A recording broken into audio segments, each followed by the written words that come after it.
Hey, what's up, fellas? Doing some testing for Brian today. This is the sprout killer that he has commissioned.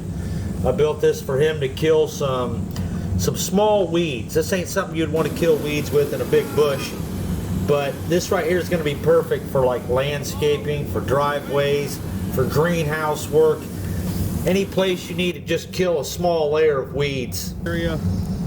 Nothing spectacular is going to happen here. We just got to test this thing, see what happens. We got the bottle inverted. This is a liquid propane system, so.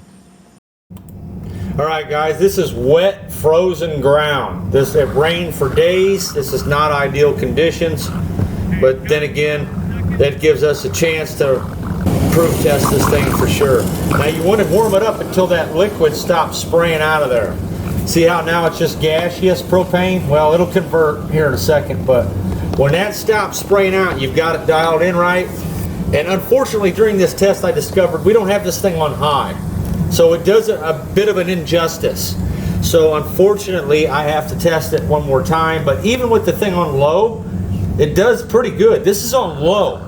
And I'm not saying that just to amp the video up. At the end of the video, you're going to see me turn this thing over.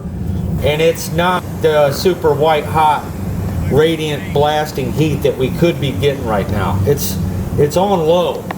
And I just it's freezing cold outside. So as soon as I got it lit, I just kind of ran with it. I didn't really stop to check and make sure that it was in fact at the optimum setting. So I just got it making some noise and some metal glowing, and I ran with it. That's not the ideal way to do this. We really did an injustice here, because now I've got to possibly test it again on high to see how much better it can do. But it's doing great on low. So I may call this good, because we can imagine what this would be doing in the summertime when the ground isn't frozen and wet. There's a lot of ice and snow still in the ground there. So if it was 80, 90 degrees outside, I would imagine just one pass would completely annihilate any sprouts or small vegetation that you have. Another thing, if you had a system like this that had two of these to where they were next to each other, or one that was double this width, you wouldn't really need that second pass. But then again, this is frozen, wet ground, and we're kind of seeing the worst conditions possible here. But even under those circumstances, I don't think there's too many weeds that would easily survive a brush with this. And I have seen similar equipment to this that they use in greenhouses that the customer who commissioned this build sent me a picture of. So I'm hoping this is suitable for his request.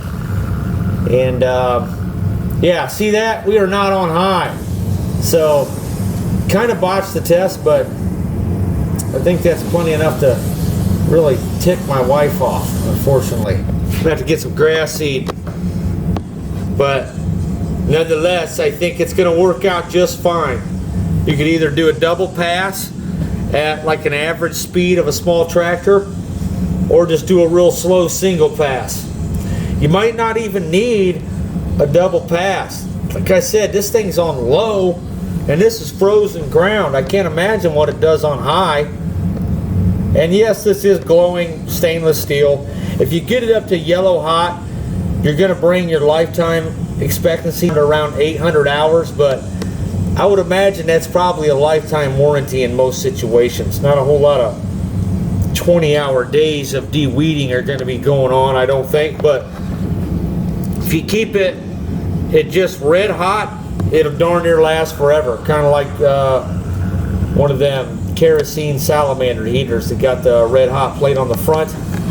There's temperature limits to how long something can last. If it's just red, it'll last forever.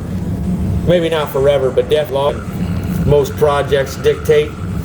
So yeah, that's disappointing. I just now realized the thing ain't even on high, so I end it.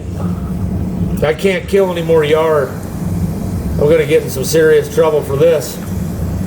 But here's what we got, just a little close-up look of me just kind of trying to slowly back over this and film at the same time. Not the most graceful work I've ever done, but So there you go. This is what it'll do on low, and I'm not too happy about the fact that I realized this at the end of the test. I like to come out guns blazing. None of this, you know, I just wanted to do the most it could do. Like, was it worth it? Are we getting our money's worth out of this?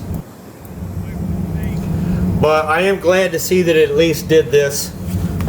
I can't imagine what it would have looked like had I had the wherewithal to check it and see if it was on high before I just ran with it.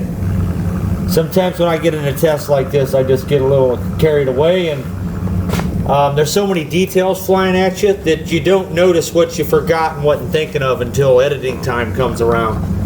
Then I'm the freaking Confucius clairvoyant all of a sudden. But I may do one more test run with the thing on high because I feel like I've done the product an injustice showing it like this.